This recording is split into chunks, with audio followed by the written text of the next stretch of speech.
Hi everybody, it's me, Lisa T, coming at you with some positive energy. I don't know why I just did that. Reading The Language of Letting Go by Melody Beattie. And it's Lights Out with Lisa. And this one is going to be, I just saw it. I don't read these beforehand, but I just saw it and it's a long one. So this is like a bedtime story. I'm going to try not to ad-lib too much so it doesn't take too long, okay? So, just going to read you a little nighttime story here. It's about honesty in relationships. And I'm going to talk in my nighttime voice for a second at least. Let's see where that leads. Honesty in relationships. Honesty, honest. We got to be fearlessly honest. First, you got to get honest with yourself. That is the first. You got to get on.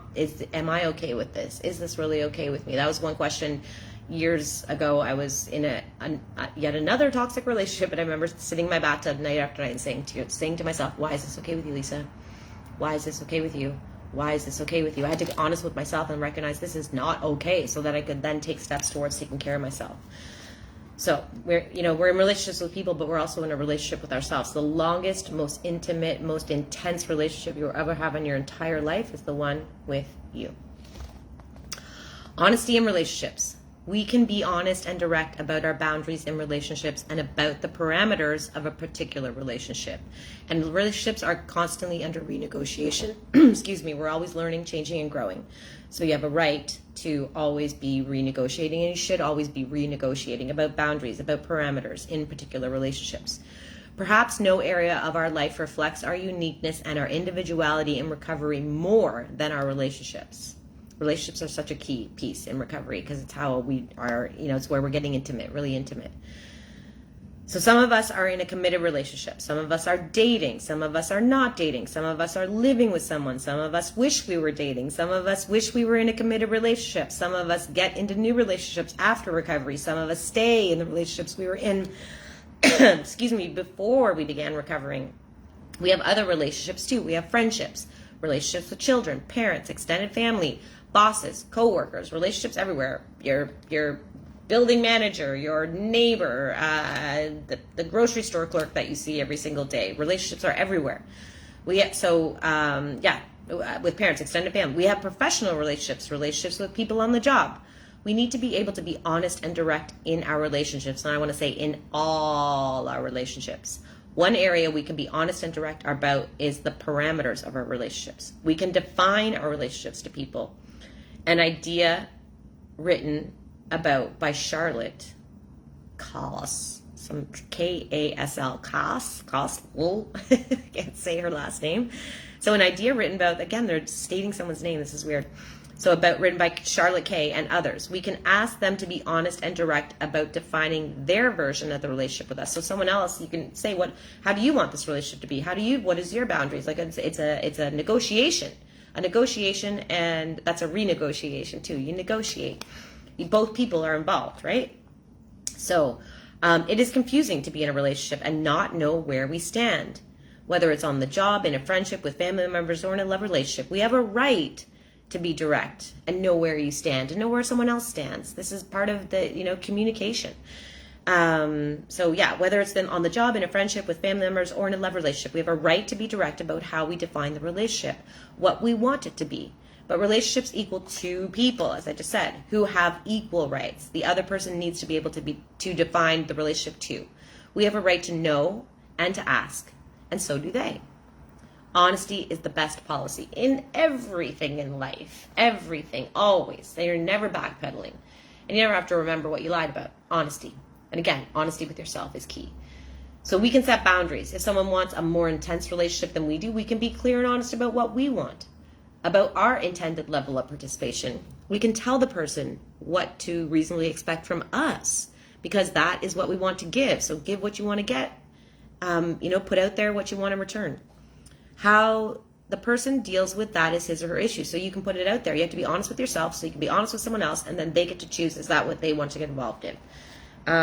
If you don't do that and you're just like going to people please, then you're going to be unhappy and they're going to be unhappy. It's going to fall apart anyway. So how the person deals with that is his or her issue. Whether or not we tell the person is ours. Direct, honest, communication, speak your truth. That was my ad-lib, those last three things. We can set boundaries and define friendships when those cause confusion. If you're confused, you probably need a conversation somewhere. We can even define relationships with children if those relationships have gotten sticky and exceeded our parameters. We need to define love relationships and what that means to each person. The love language too. Everyone has a different love language. So how do you share love? How do you show love? Then because someone might feel like they're not being loved, but then the person is showing them love in their way. So you communicate about that and you're like, oh, they're showing me love, but I wouldn't do it that way. Well, we're all different. We all do things differently. We think differently. We feel differently. We experience things differently. Two people going through the exact same experience are going to have two different experiences.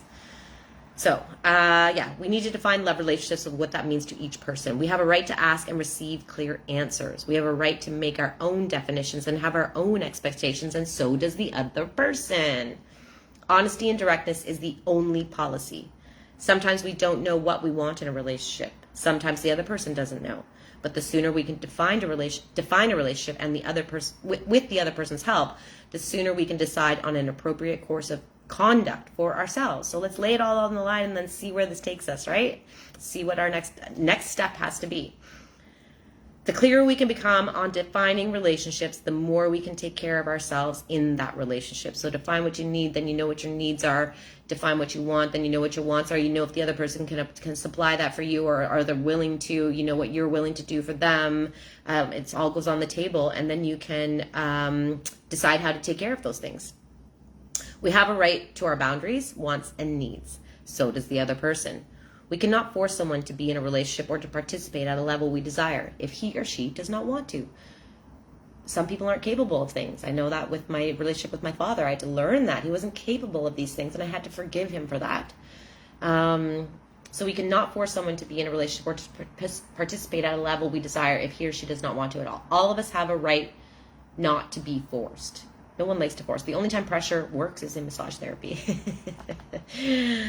Information is a powerful tool, and having the information about what a particular relationship is, the boundaries and the definitions of it will empower us to take care of ourselves in it.